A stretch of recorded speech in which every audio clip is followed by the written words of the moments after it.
society is moving in a way that we can't combat. It's just that we continue to retreat, be that in academia, in medicine, in science, in the military. The more that we retreat, the darkness is naturally going to fill in. Welcome back to this week's episode of The Feds, a production of Feds for Freedom, where we seek to reform federal service from the inside. On this podcast, you get a unique perspective and often never before heard stories from the federal employees we interview. Go ahead and hit those subscribe buttons so you can be alerted to all the latest episodes. And of course, visit our website at fedsforfreedom.org. Welcome to the Feds, insiders bringing accountability, integrity, and reform to a broken bureaucracy. At Feds for Freedom, we value constructive dissent and healthy debate.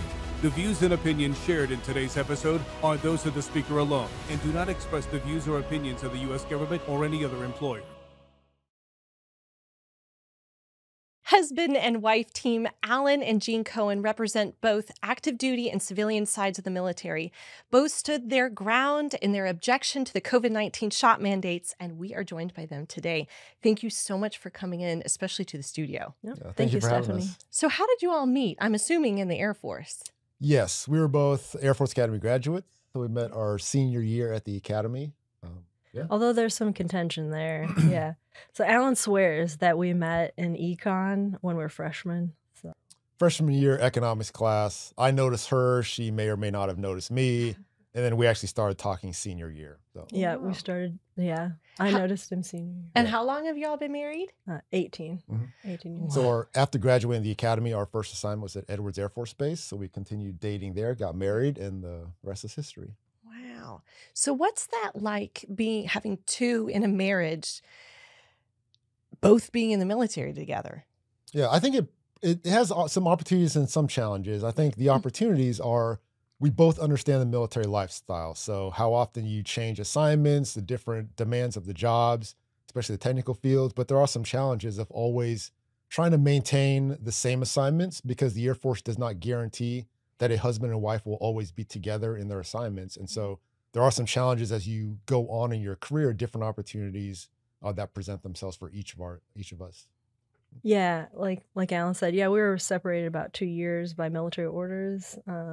So yeah, at some point we realized like one of us has to get out, and so that was going to be me. Oh wow! And so why did you choose? Well, it just made more sense. The man is the head of the household, and so there's that. And I don't think Alan was about being the stay-at-home dad, right? So, so yeah, I got out about a little over 10 years. So I got out as a major, and then I followed Alan around. And then when we got stationed here at the Pentagon and Andrews Air Force Base, that's where I picked up the job, the federal civilian job. Where did you end up in the civilian world? I ended up at AFCA, so the Air Force Cost Analysis Agency. We joke like I'm in the agency, the cost agency. So yeah, that's where I ended up. I threw my hat in the ring with USA Jobs, and I kind of forgot that I had the application there. And I just got a call up when we went back to Ramstein, went back to Germany for the Christmas markets. And so I got a call from AFCA, and they said, "Hey, I know you've never heard about us, but we think you'd be a good fit. Why don't you come in?" So yeah, so after that, we landed, interviewed the very next day, and then got the job. So Alan, when you've recently retired, but before that, what was your position within the Air Force? Yes, my last job was Deputy Group Commander, the 89th Airlift Support Group here on Andrews, just down the road. But my trade is operations analyst. So it's a mathematician / computer scientist / data analyst. Things with numbers and information and decision-making is my actual career field. Prior to that job, I was actually, when this whole COVID thing went down, for about 9 months, I was attached to the White House's COVID task force, or the follow-on to Operation Warp Speed. So just different perspective from the inside while these policies and things were taking place as well. Oh, wow. So you were really close to the heart of it. He was like the head Yes, analyst. yeah. Oh So- my goodness. So I was the lead data analyst when the mandates came down, working with the CDC and FDA and NIH and all of the state health agencies and those types as well to provide information based on what we saw up to decision makers within the federal government. Oh, wow. Yeah. Okay, so let's go right there. So what did you see? What COVID narratives were you all given within your job, civilian and active duty, and what made you start questioning that they were not right? I'll go first. So there's, again, we had limited amount of time, but a plethora of things. I think for us, what was very obvious was that a lot of the narrative was based on a spirit of fear. And so we know biblically that we ought to fear the Lord and not fear man. However, when you look at some of the policies of stay at home, churches shut down, no outdoor events, all of these different things, they were based on the idea where we just hunker down, isolate ourselves, and eventually the federal government will provide the silver bullet answer. When you dive into the specific policies, whether from a moral, religious aspect, a scientific aspect, or a legal aspect, a lot of the arguments start to break down. And you just question, does this really make sense based on what we know of infectious diseases, based on what we know of the law and where authority truly lies between the government and between the individual? And it made less and less sense as more information became available and people dove into it. So for me, the biggest part of the COVID narrative was that a lot of the policies and the guidance that were put out did not make logical sense, were illegal in their nature, and forced people to abandon their religious convictions in God and to their obedience to the Creator. So again, we can dive into more specifics as the interview goes on. Let me ask, what did you see in your particular capacity working kind of with this task force? Yep. So what did you see that shocked you that made you start really questioning? I think initially, from a job perspective. Yeah, initially the idea was, the thing that shocked me the most was the sole metric they wanted to look at was vaccine uptake. So you have a multitude of things. So I, as an operations research analyst, we look at the plethora of data and use it to inform decisions on policy. Now, for the federal government, when you say, how do we take this pandemic? How do we respond? How do we treat different people groups differently based on their health positions? But all it boiled down to were how many people were vaccinated, how many people were unvaccinated. It didn't matter the side effects. It didn't matter the health conditions of the individual. It didn't matter the work conditions if an employee was primarily teleworking or working in the office, an outdoor job versus an indoor job. None of that seemed to matter to decision makers. The only thing that they harped on was how many people were vaccinated and how many people were, quote, left to vaccinate. Mm-hmm. So the uptake was the prime metric that they focus on. Mm-hmm. And me as an analyst, now it starts to get into the idea that this is not actually health policy.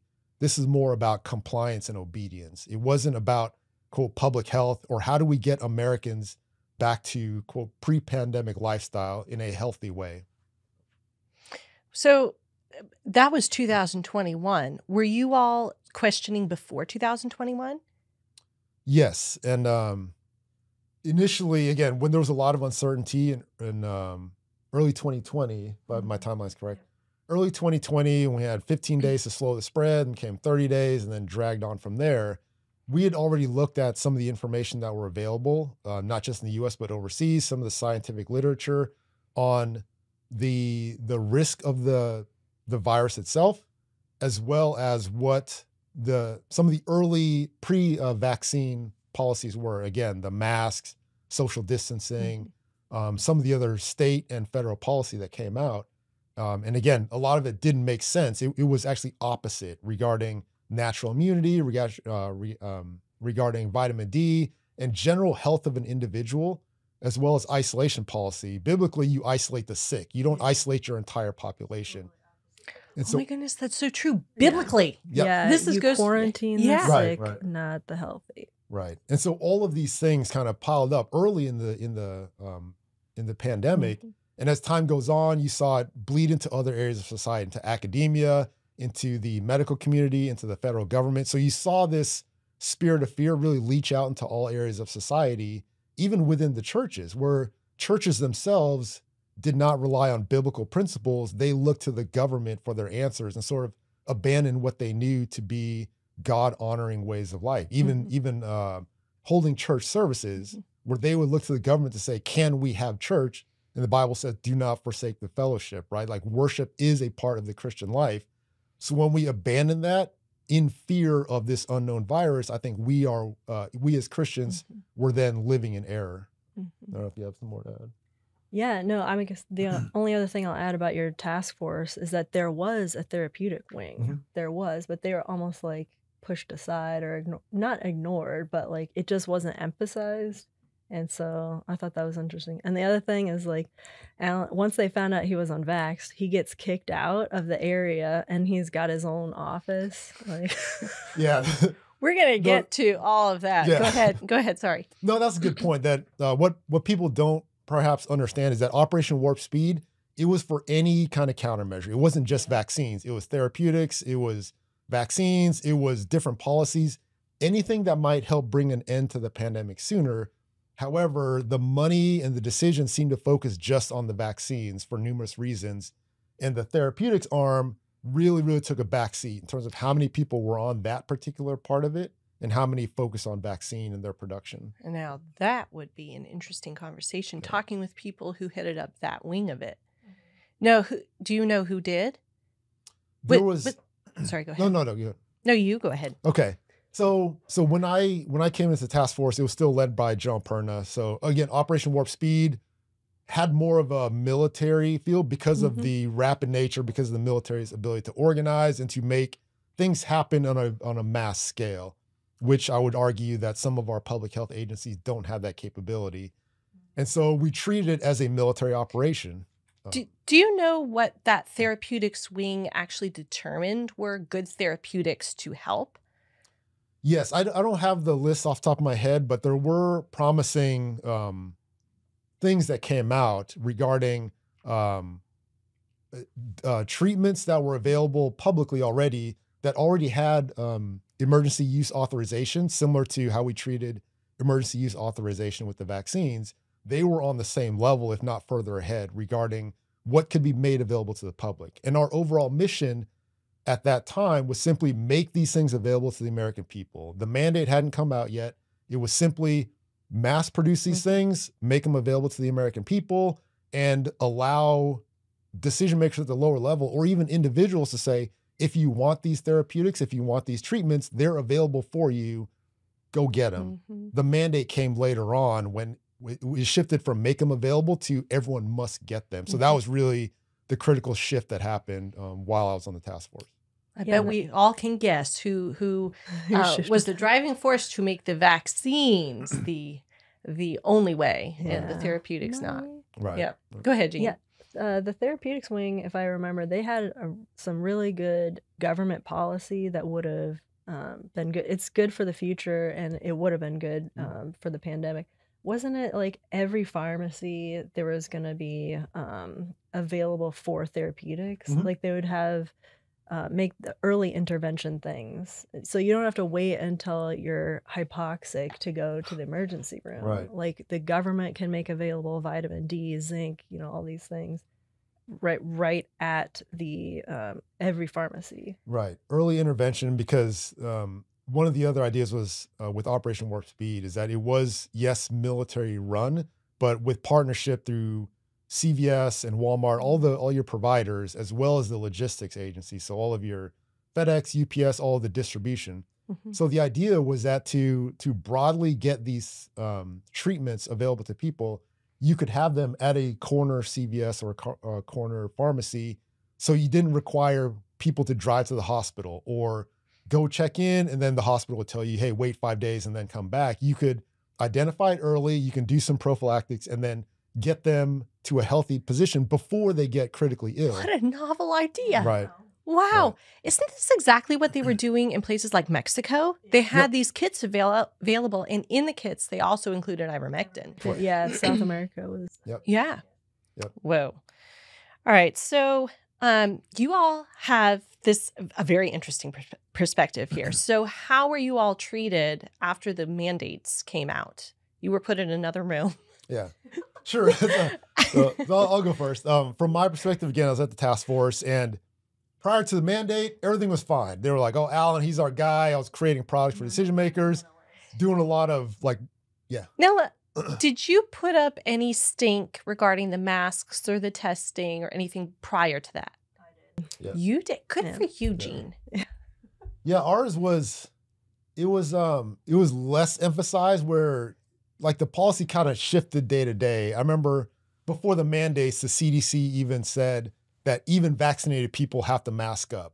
So everyone's kind of on the same page, but depending on what organization you were with, whether they follow that or not, you wear your mask coming into the door, but once you got to your office, the masks are off. So it really fluctuated. Yeah. For my personal situation, again, everything was fine pre-mandate. And then once that happened, they found out I was unvaccinated. Then I was perceived as a health threat. So I, the only unvaccinated person, was now a threat to all the vaccinated people in the office. There was a once, yeah, there was a one-star general who wouldn't abide by that, who wouldn't have it. So he moved me to another office. And I'm still in the military, so I was like, this is not worth falling my sword. And you were a lieutenant colonel. Yes, correct. Yeah. So I understand the rank structure. I'm not going to argue this over, argue with a general over this thing. I'll move to, it was a better office. It was a larger office. I had more space. So it actually worked out better in the end. But just that idea where we are right there in the middle, we've got the world's information at our fingertips. And yet that spirit of fear even affected those decision makers in the task force to where you have a one-star general who cannot logically think past, this guy's been working with us for several months now, and all of a sudden now he's a threat. So it doesn't make sense. Regardless of how many vaccinated individuals were still getting sick, still affecting others, and I was the guy not getting sick. Mm-hmm. So again, just the basic information that's available, but yet they refuse to believe their own eyes. Did you have any friends within your office that noticed this and were saying something about it, even to you? Yeah, absolutely. Like my supervisor, fantastic. I had a lot of friends within the task force. They knew who I was as an individual and what I brought to that particular mission. So they said, well, that's kind of weird, but as long as I'm still putting out products, like they would come to my office, which was the odd part is I was removed from the larger office, but then everyone would just come to my office one at a time. So they still needed what I was doing. I think they didn't get rid of me because of, at that point, it was a very critical position. So they couldn't just fire me outright. So it was kind of this weird dynamic. Again, I have a lot of friends there. I still keep in touch with them. But they still treated me as anyone else. They just had to engage with me in a different room at that point. So, and then Jean, I think from your perspective, if things change again, pre-mandate or not, within AFCA. Within AFCA, yeah. So from the civilian side, it's similar to the military side in the sense that it really depends on who that commander was. It really depends on who your supervisor was, because there are some people that actually did get protected. Maybe they had different strategies where maybe the head commander already got vaccinated and they didn't really want to push back, but they would protect the people underneath them, and they would drag things out, basically. They wouldn't like punish them or anything. So that probably would have been a strategy of my group, because these guys at AFCA are data-driven, evidence-based, right? I really had a great time doing the data analysis for AFCA. And it's very, I mean, actually I was, when I came in, when I was in the military, I was a physicist and a flight test engineer. But then when I joined the federal civilian side, I became a 1515, which is ops researcher. So there's a lot of overlap, and so I was able to also do that job. So because they tout, data-driven, evidence-based, I knew that they knew that it was wrong and something, didn't smell right. So, but that spirit of fear was really strong. And there was people that were, like my direct supervisor was a lieutenant colonel. He only had like a couple of years left for his retirement, and he wasn't going to stand up. And my division chief, which I really like, I knew that he didn't want to get it. And, all these people now that were on the fence, they probably have a sense of shame and guilt and, for going along to get along, because of the spirit of fear, but also because they had a lot to lose, right? And then maybe they didn't realize how bad it was, like not only from like a safety standpoint, but their families, right? So they didn't want to lose their job. But to them, I would say, before we go further, like you, like God forgives, we forgive, I forgive you, right? So and keep this in mind, that the people who stood up during the Nazi Holocaust, so there was a big study that was done to see like, well, why did these people stand up and hide people in their attics and these other people didn't? Most of the people that did stand up were the people that felt a sense of shame and guilt for not standing up for something else in their past. So keep that in mind, But yeah, so how I was treated, let's go back to that. So I probably would have been protected if I had just like kept my mouth shut and like let them drag out the bureaucracy. I'm not that kind of person. So I realized, like, me and Alan, it wasn't even a conversation. We're just like, we've got to go in first. It's our responsibility as Christians. It's our responsibility when we see something this foreboding coming in, this dark cloud coming in. Like, we've got to cut it off at this axe to the root as fast as possible, as quickly as possible. Because just one dissenting voice is usually all that it takes, right? One light in darkness, the darkness can't stand. So yes. So it started August 9th with me when they were putting down the DoD mandate. And so I sent it was like this 6-point, 7-point rebuttal, like within 2 hours, because I knew this was coming down the pipe. Within 2 hours of that DoD mandate, like, it's just policy. It wasn't a mandate quite yet. I sent them an email with like these 7 points that said, like, hey, division chief, supervisor, for your mental preparation, I will not comply. Boom, all these things. And that's when they also found out I was obviously unvaxxed and I wasn't wearing a mask. So then they're like, you weren't wearing a mask when we all met. And I was like, next email, boom, this is why that's illegal. You're illegally discriminating, I will not be wearing a mask.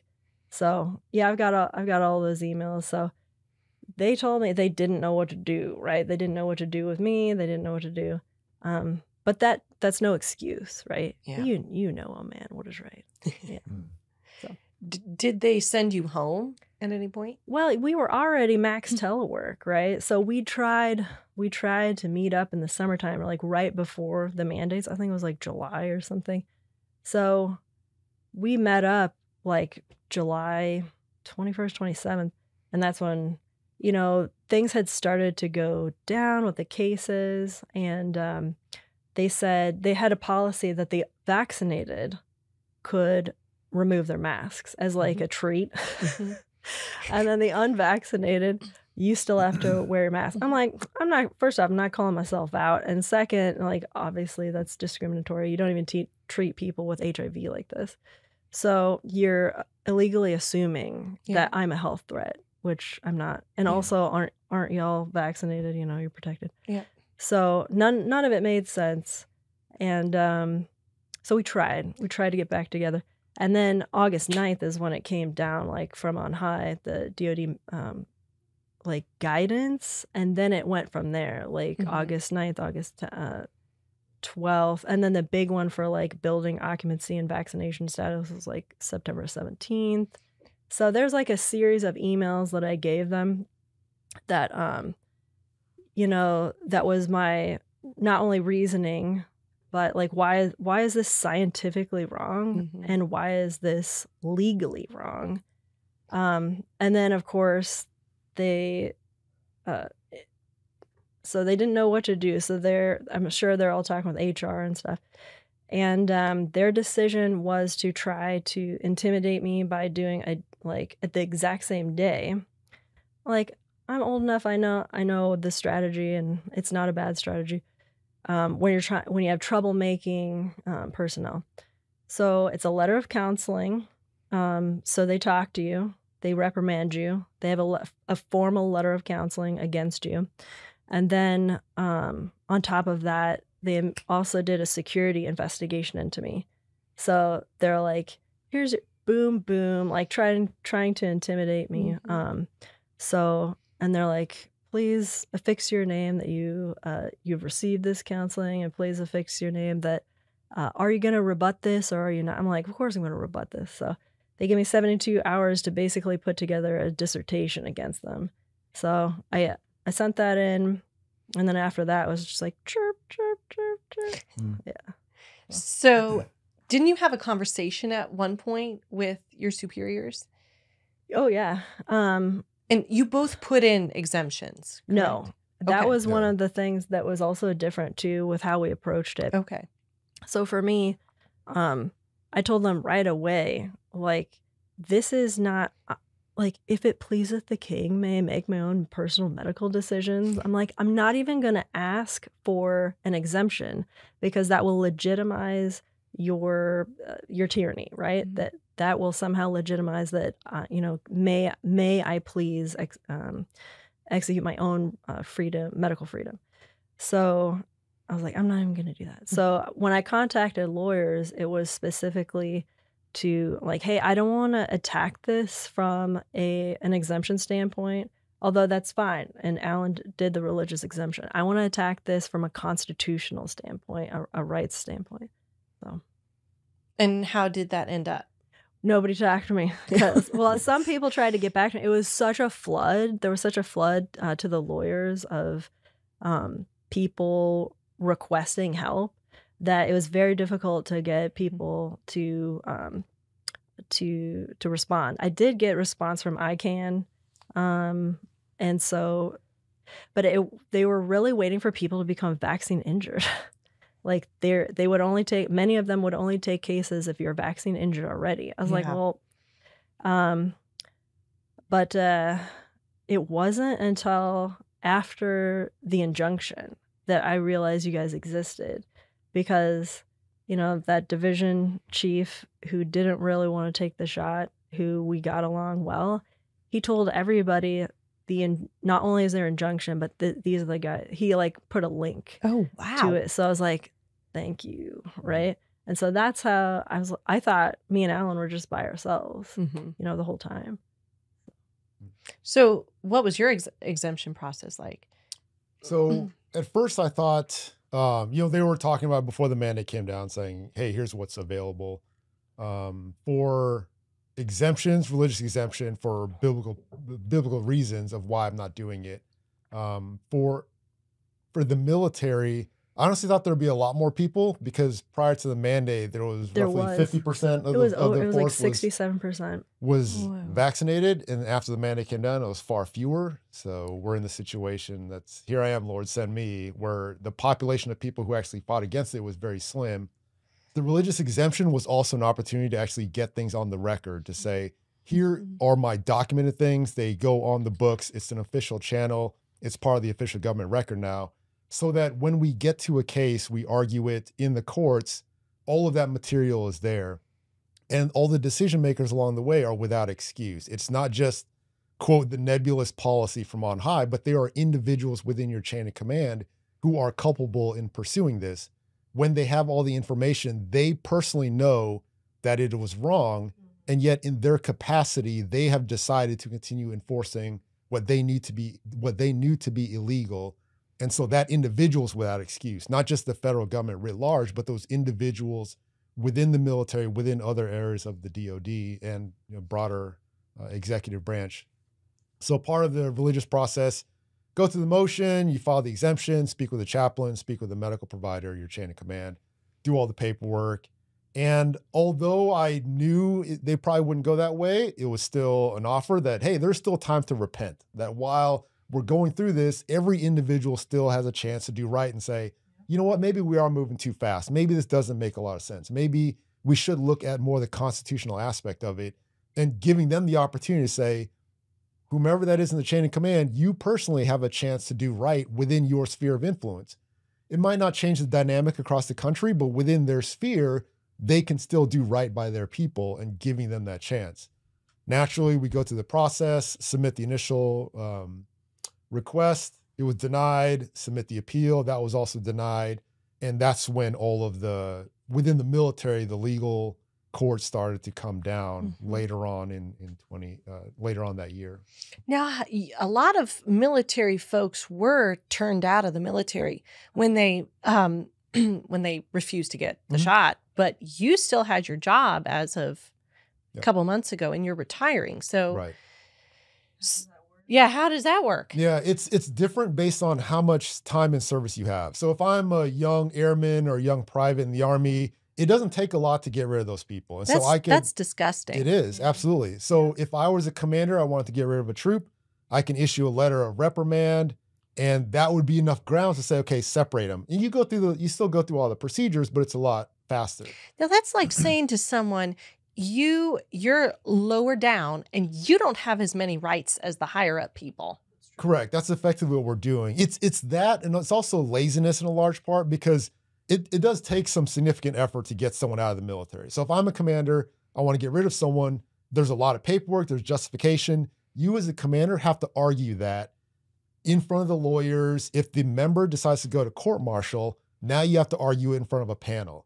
So that takes significant effort. For a commander, it's a lot easier just to say, well, I'm going to ignore this thing, or maybe I'm not going to go through that, which was the case for me, where as an 18-year lieutenant colonel, they have to make a significant case for why I was treated so well and have all these accolades and recognitions for 18 years, and all of a sudden now the Air Force wants to get rid of me. So for a commander to make that kind of an argument, if I were to fight it all the way to court-martial, is significantly more cumbersome for them, as opposed to I only have a couple years in service. Now you don't have that full track record of superior performance. So part of it there is a significant disparity between folks who have been in longer, but it's also a little bit of laziness on the part of those commanders who are willing to enforce whatever they see as right and wrong. Yeah, and I'll also say, like, when you do have so many years in, so many significant years in, like, you know the system, you know the watchdog, that the watchdog organizations actually exist. You know that the chaplain's there. You know that there is this thing called the inspector general. Right. You know the process of, like, hey, there's waiver process, there's the whole exemption process. And even that was like, not weaponized, I don't know the right description, but it was tricky because they could say, oh, you only have so much time to get back to us right away. Right. And so the timelines, like, if you didn't know that, your thing could be just dismissed or something right away. So they're pushing the boundaries. They're Yeah. They're not expecting you to actually know your own rights. Correct. Yeah. So and that's why it's got to be a right. And there's a reliance on, if you want, for those young members who the military separated, a reliance on them not knowing the system, knowing that they can go to equal opportunity or IG or inspector general, or even petitioning to get their own lawyer outside of the military, as opposed to what equates to a public defender, where you were assigned just another area defense counsel to argue on your behalf. And they may or not be on your side, but they have to do the job. Versus me, I already had a kind of bad experiences with them. And so I sought additional legal counsel outside of my normal legal channels on the civilian side, just to have a stronger argument. So again, being in long enough to know how the system works, and being a former commander myself, knowing the steps and the timelines that are involved, I knew what pressures they were under in order to actually make this happen, versus someone who had less experience might not be well-versed in the legal separation process for the military. And did that give you more peace going through all of this? It gave me a little more assurance that if they were going to try to separate me, it would be painful on all sides. Like, it was going to be a drag out fight all the way to court martial. I was not going to go down quietly. I was not going to go down quickly. And so I understand how to actually drag the process, use all the options to force them, if they really wanted to go down this path, to do so in a way that was as burdensome as possible for them. And eventually it turns into somewhat of a battle of wills, where they gave me the letter of reprimand, but they never pursued it further, even though they could have, going up to, right. going up to Article 15, the court martial, all of these additional steps which are required, but they never went down that path. They gave me the letter of reprimand and then kind of quieted down It just from kind there. of fizzled. Right. But it didn't quite fizzle for you. No, not until the injunction came down with the Feds for Medical Freedom. So yeah, the security investigation one. So that did fizzle out when I gave him like the 300 plus pages of, reasoning and documentation. So I didn't hear back, although it's not required of them to tell you how the security investigation comes out. So I just continued doing my job. Yeah, because the injunction came out pretty quickly after that. The injunction came out in January, and I was just like fighting this from basically August to January. Mm-hmm. Yeah, and I think back to it, it was really painful. It was really stressful, and I don't wish that on anybody, right? But I'd rather have gone through what we went through than to live the rest of my life thinking that I was a coward, right? Knowing, I knew that this didn't make sense. I knew that, this was poison, right? Basically. And we knew that I was looking at all the justification for preparing for this. I was shocked at how much remembering how much we did know by the time the mandates came down. We knew a lot. We knew from April 2021, we knew that the spike protein was damaging the endothelial lining of the blood vessels. We knew this was bad news. And we had, Bashaw was talking about, we knew the safety signals right away. We had the VAERS system. Mm-hmm.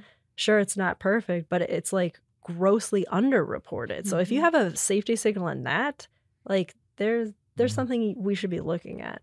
So we knew all of that. And they're saying now, oh, we didn't know this back then. Liars. Liars. Absolutely. Right. We did. Liars, because I have documented proof that I told you. Right. Yes. Yeah. It's just people refused to listen.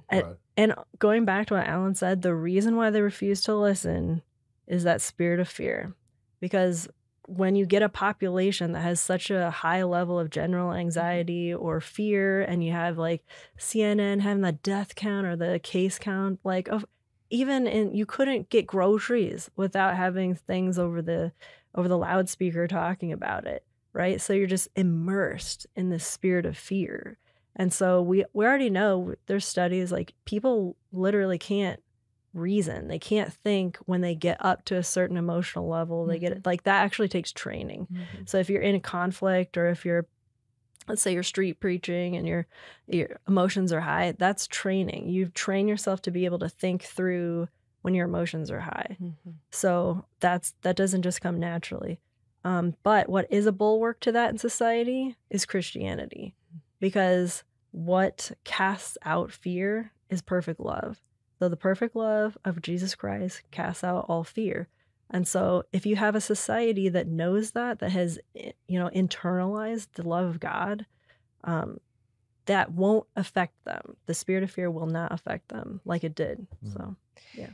Would you say that America is a Christian nation? I would like to say that they profess with their mouth that they believe that Christ is Lord, but their heart is very far from him. Yeah, I think a lot of people identify as Christian, but in terms of if you look at our laws and our behaviors, the obedience to God is not there. And so it's professing Christianity without walking in obedience. And because of that, I would argue, no, that we are not a Christian nation, or a Christian nation in name only. Yeah. But however, the way we live, who we defer ultimate authority to is often the federal government. So it's a form of human secularism where even, again, during the pandemic, you had a lot of churches deferring to what the government would allow them to do or not do rather than what God is calling them to do throughout this entire endeavor. Yeah, so when you reject God, who takes that role? The state. Right. But remember, the state is not God. Right. Yeah. You all were in sync with each other. Many people going through this process were not in sync with their spouse. Yeah.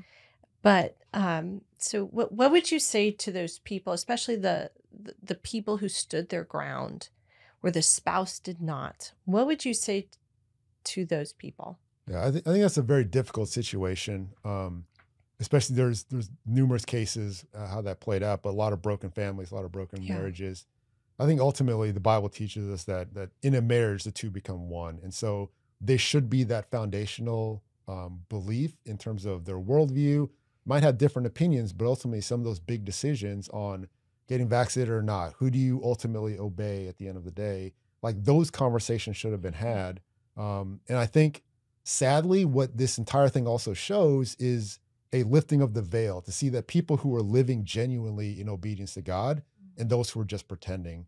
And so not to speak completely on all the marriages, but perhaps there were fissures in there that weren't actually revealed until now. When you put a marriage to the test and you kind of force them in a situation where, yes, you obey God or you obey the state, whatever the driving factors were, and that simply revealed what was already there. It didn't cause it, but the marriage was not really built on solid ground from the start, perhaps.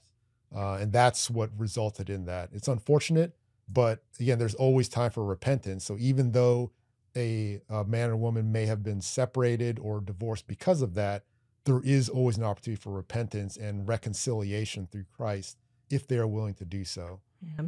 God's the God of reconciliation. So yeah, I would also say that your priorities are as such, like you shall have no other gods but me, right? So if you have a disagreement with your spouse, you have to ask God first, like, is this such a thing that requires me to, break fellowship or break this relationship? And I would say no, right? No, just because your spouse wants to, I'd be like diving in front of you, don't take that poison. If your spouse wants to make that personal medical decision, that's a tough one because you are one and you're there is a division. So work as hard as you can to reason with one another and work it out. And, but yeah, glorify God in all things. And so if your spouse is unwilling to reason with you, especially over some medical personal issue, I would not be divorcing over that. So if, God forbid, Alan had completely disagreed with me, I'd be reasoning with him every day, but we wouldn't be divorced, right? Because God hates divorce. So. I think we see now, we're not kind of faced with that decision about a vaccine or a shot, or poison, versus like taking it or not. It's more experimental medical intervention. Like the people who stood up have a drive to continue trying to realize what actually happened within the past couple of years and to seek accountability, whereas others just will continue with their life as if nothing had happened. And so in a marriage where there's that difference, that's got to be so hard. And I'm thankful I do not have to thank God to deal with that. Now, Alan, you have seen some interesting diversity, equity, and inclusion DEI policies. Here we go. Would you talk about what you have seen within military ranks? Sure. In my own experience, actually started soon after the academy. I went to Edwards Air Force Base, and there was a kind of cultural heritage talk, it's just fine. I always encourage people to learn about different cultures and societies, but this one was different in that the facilitator of the conversation was talking about one culture being better than another. In this case, they use the generic country in Africa, speaks 5 languages versus America. And it kind of continued on from there. So the military has always struggled with this idea of diversity, which goes back far beyond our career, though. I think as this was going on prior to the pandemics, I'd noticed some of the things in what the senior leaders were saying, focused solely on skin color and sex, the big 2 things. And there's not enough Black pilots. There's not enough female combat troops. There's not enough this. But it was always boils down to those 2 aspects of a person, skin color and sex. So I did some research, as an operations analyst, and the Department of Defense put out a study on disparity within the Air Force. And when was this? This was 2020, I believe. Okay. So shortly after all the George Floyd stuff, Antifa BLM riots, the DoD was hyper-focused on Black individuals within the Air Force and the struggles that they allegedly went through.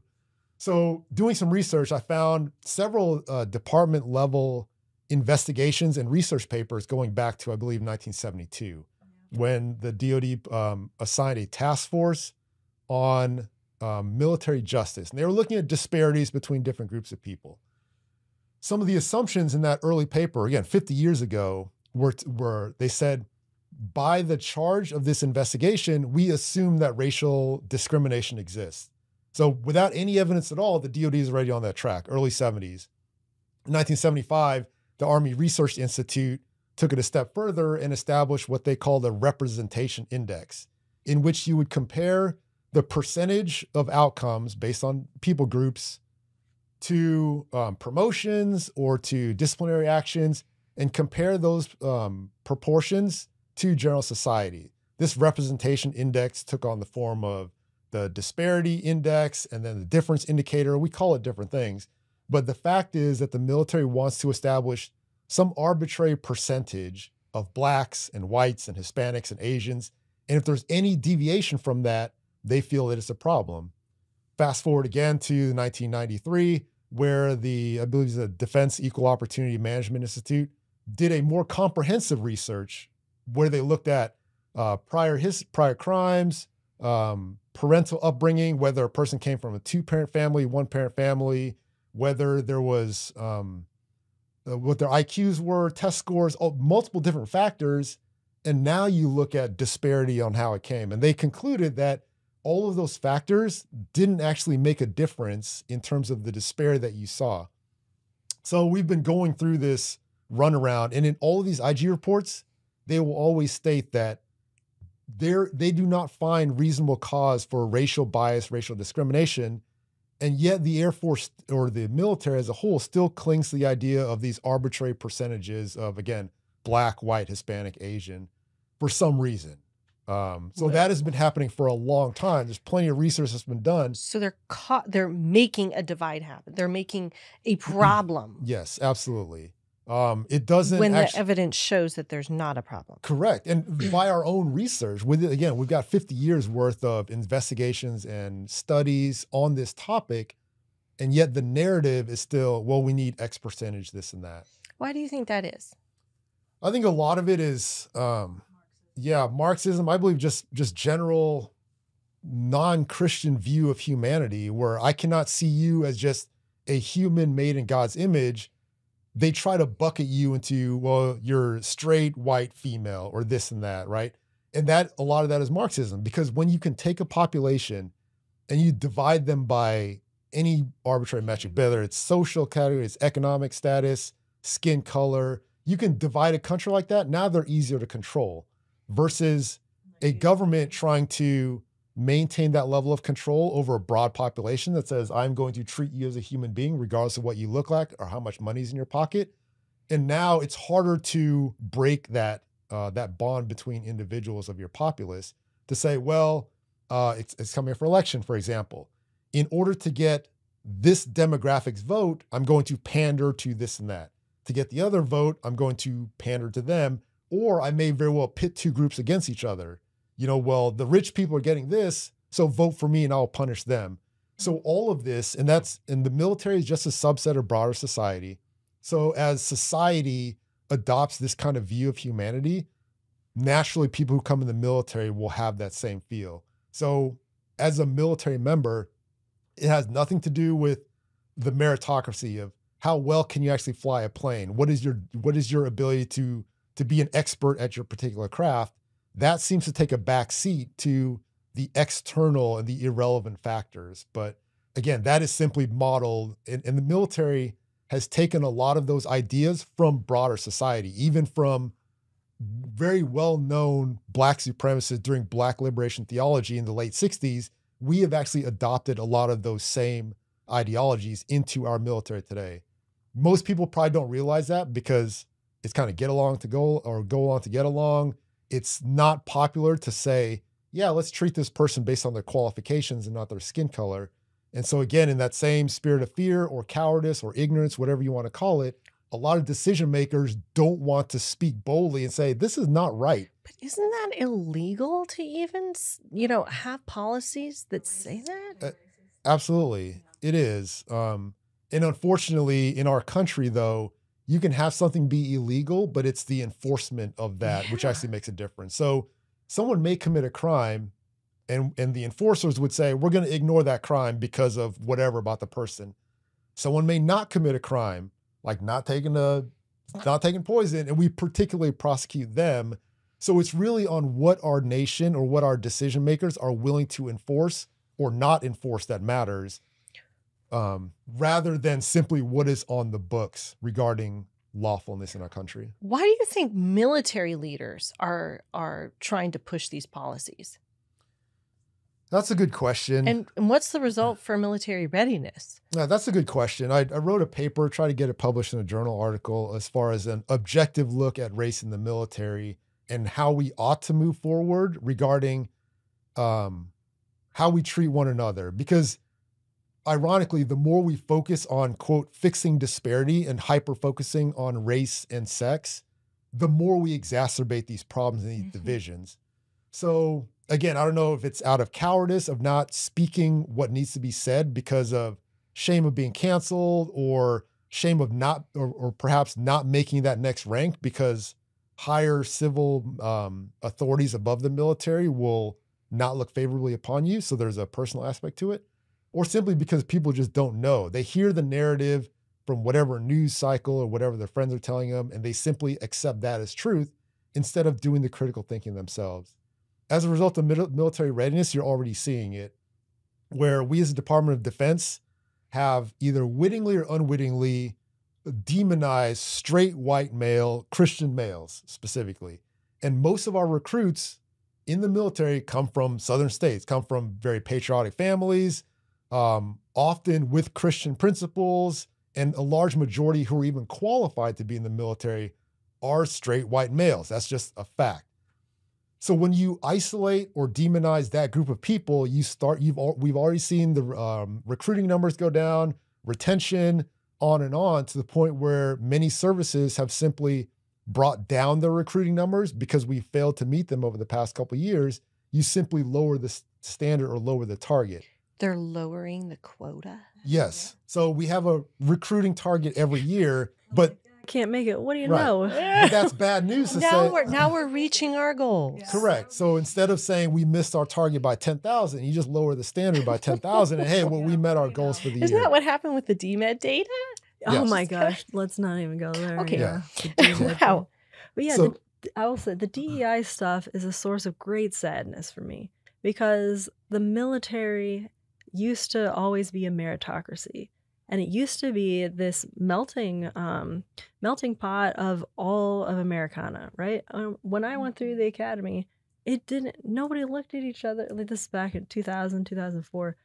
I'm sure you saw more of the groups of people, but coming from St. Louis, we're 50% Black, 50% white in my high school, and, very, very integrated. Going to the academy, same thing. Like, I felt like it was a pure meritocracy. Now, maybe I was ignorant or something, but then when I get out and we're seeing this uptick of like the racist, anti-racists, like, that are trying to divide the military or trying to emphasize things that shouldn't be emphasized. Like, it should be a pure meritocracy. Can you do this? Can you put hot lead on target on time or not? Right? And that is what the military is for. Yeah, kind of jokingly, we kill people and break things, right? Defend the Constitution, uphold the Constitution, defend the nation, defeat America's enemies. And so the more we continue to focus on the ancillary things, the less we focus on this. So readiness, number one, you're not getting the qualified people that the military needs. The qualified people that are in service are departing earlier than perhaps expected. And then the military itself is just losing focus. We're spending effort and manpower on things that don't really help us win wars, so that when we do need them to execute those missions on behalf of America, they are less prepared to do so. Mm-hmm. Wow, this is fascinating. We're almost out of time, but I do want to ask, what would you say to moral compass within the military leaders has always been something that has been a foundation that is needed for the people under them to trust them. Do we still have that moral compass in our leaders? Yeah, I'll go first. I think everyone has a compass of some sort in terms of how they view right and wrong. The big question is, what is that compass founded on? So in terms of authority, do you believe that God holds ultimate authority? Do you believe it's the government, or do you believe it's the individual? Mm-hmm. For military leaders, as they focus on either societal's definition of right and wrong, true and false, you will start to see that shift. It'll be just like a ship being tossed to and fro, as the Bible says, and there is no actual solid foundation there.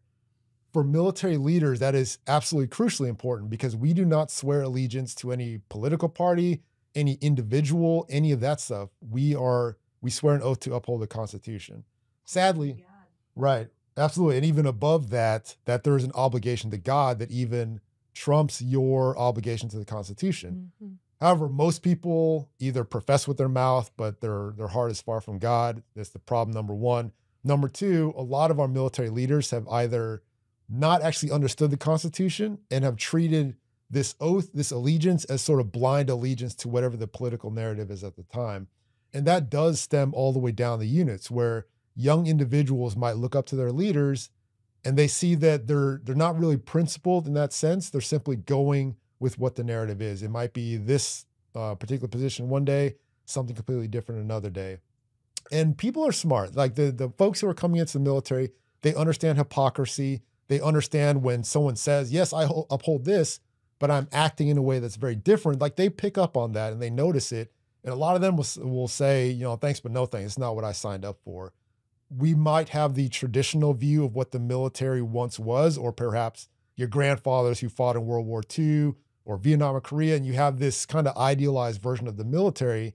But once they enter, they see that the military has bought into a lot of very left-leaning social policy when it comes to abortion or transgenderism, LGBT month, or anything like that.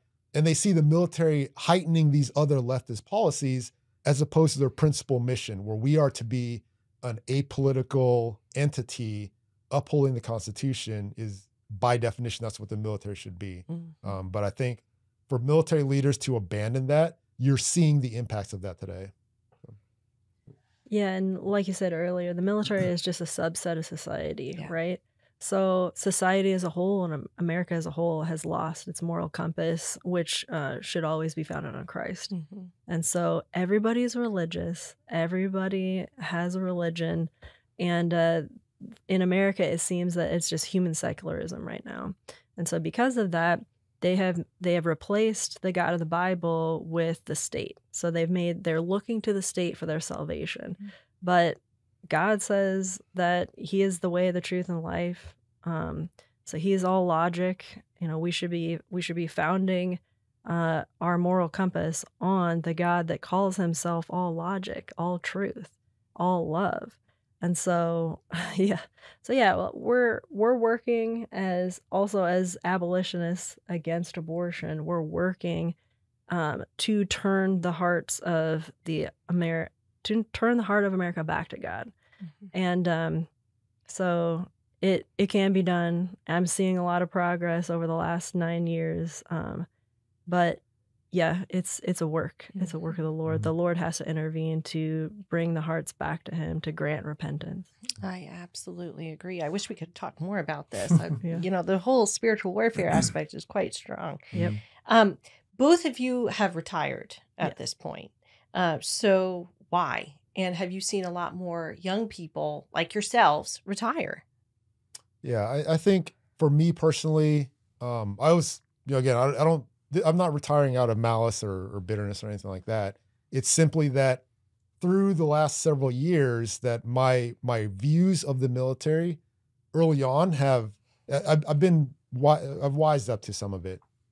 And so while I think that military service is still honorable, I think there's still a need for that in our nation. But God has shown me that perhaps my full allegiance to this entity was misplaced and misguided. And there is still work to be done culturally that remaining in the military is a hindrance to that, whether it's the frequent deployments or reassignments or things like that. There is still good work that I can do within the military, but is it the best thing I can do with my time, day-to-day life, and where I put my focus on something that more the cultural, social issues rather than purely on national defense?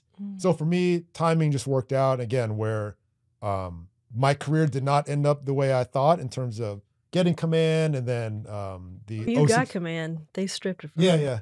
So selected for command, but then also this summer, the 06, it's a full bird colonel, those board announcements will come out. So yes, I could just hang on because it's the predictable, easy thing to do, but is that the most God-honoring thing with the time that I have? Because tomorrow's not guaranteed. So should I continue to strive for the next rank and more job titles and more recognition, or invest my time in something that might be more larger impacting for the future of America? So for me, going through this was simply a revealing of where my own priorities were our priorities for our family, for our church, where they truly lie. And is it the best use of those talents at this point in time? Yeah. So for me, I don't really believe in careers. Like, just the Lord will place me where he wants me to be. So everybody should just be open to that. So yeah, that's me.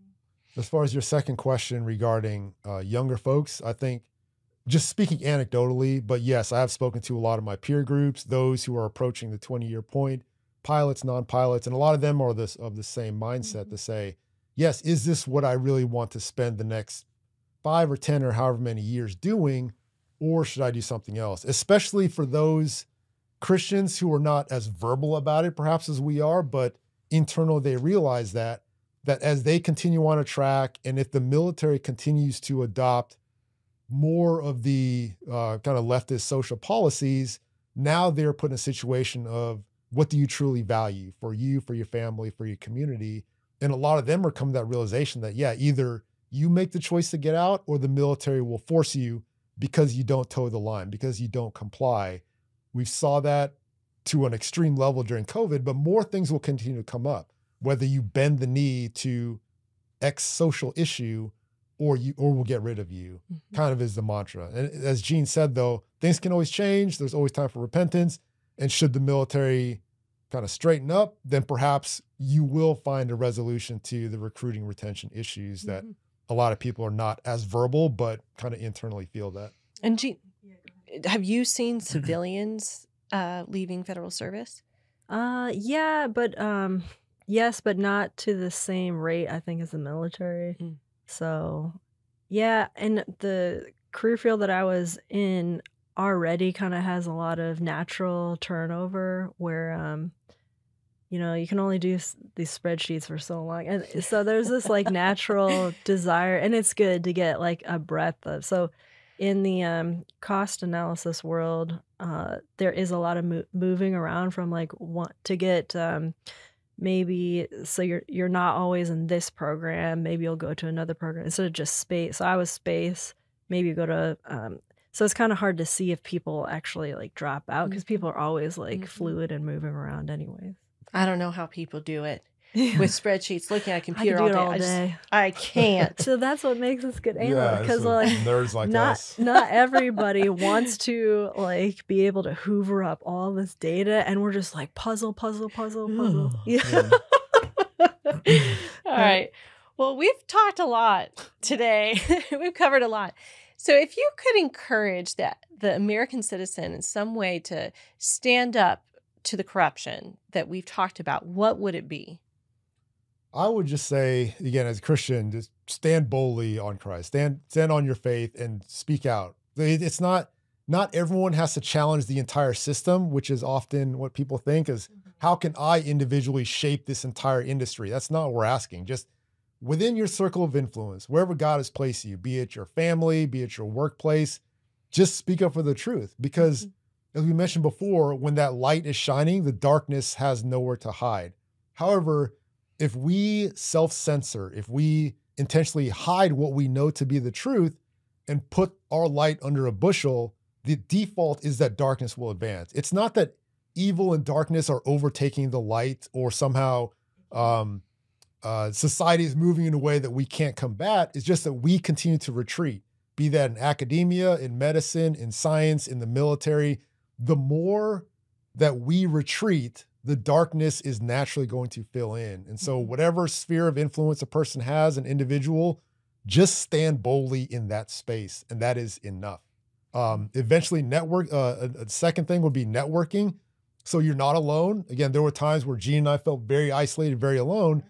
And as you kind of endeavor in these things, I think God will make a way to put you in other communities. So Feds for Freedom, within the military, I met a lot of new friends that I didn't know existed or I didn't have anything to do with prior to the mandates coming out, very strong people of faith.